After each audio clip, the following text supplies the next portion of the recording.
So I just watched the UFC 305 press conference. Dricus made Izzy cry, okay? He made a grown man cry over using his words and saying nothing but facts, okay? A few years ago, Israel Adesanya, he admitted to the world that he was 8 years old the first time he took a bath by himself. Up until that point, he had his maids and servants. They were the ones who bathed him like he was a little prince.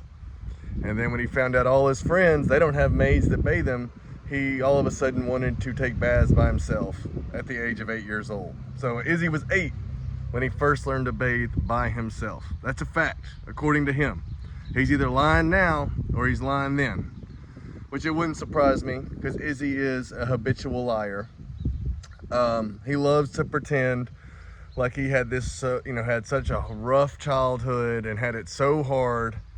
Even compared his life to Razak Al-Hassan, who was someone who literally survived a civil war and would have to go days without eating food and had to escape to America and truly did have a horrible life.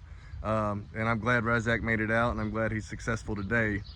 But don't say you had a life like him, Izzy.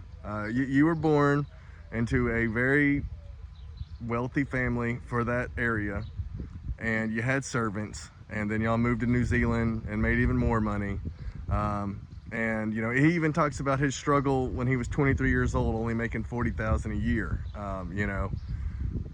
That's not a struggle, Izzy. That's not a struggle at all, okay? You can't have it both. You can't be the prince who was 8, went till 8, but before he bathed himself for the first time, or you had it so rough that, it was the hardest life ever. You didn't come from the gutter, so don't pretend like you did, even though you love to do it for some reason. I don't pretend I came from the gutter. I had it easy. I was born spoiled, had a silver spoon in my mouth, and I'm thankful for my parents, and probably wouldn't be here today without them, so I don't pretend like I came from nothing, so why do you? It's very weird. But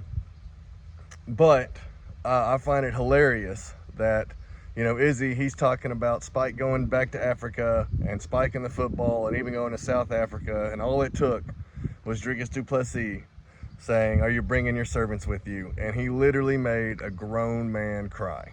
And it was so funny because all the reporters, all the fans, everyone, they were handling Izzy with kid gloves the entire press conference. They were giving him softball questions, and they were being so nice to him, and literally just handling him with kid gloves because they know how sensitive he is. And Dricus was really getting no love, from the reporters or anyone.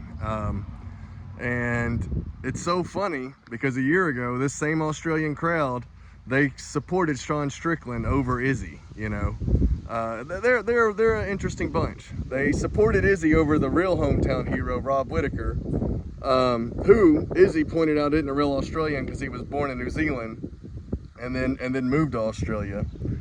So it's funny, Izzy, he can make claims like that, but the moment DDP does it to him, it's a problem. It's because Izzy's a hypocrite. But back to my point, the Aussies, they cheered Izzy over Rob, which was strange, and then they cheered Sean Strickland over Izzy, and then now they're back to cheering for Izzy again. So I don't even think they can make their minds up. But man, I can't lie. I've dealt with a lot of you South African fans. Y'all are a really cool group. I really hope Dricus gets it done. Y'all deserve a good champion. He represents y'all well. And I can't lie, I want Izzy to get knocked the fuck out. I used to be a fan of his, and I'm ashamed to say I ever was. But he, through all the bullshit, all the hyping it up and then going out there and putting on Snooze Fest and the frozen like Elsa, and then, that disgusting interaction he had with DDP last year, the playing Red Rocket with his dog, painting his fingernails. He's not my type of guy, and fuck Izzy. I hope he gets his head taken off, and I hope DDP completely embarrasses him. Yeah, it's going to be a good one. I'm so glad he cried. That is hilarious to me. He literally fucking cried. What a bitch. Let me know what y'all think. If y'all made it this far, please like and subscribe.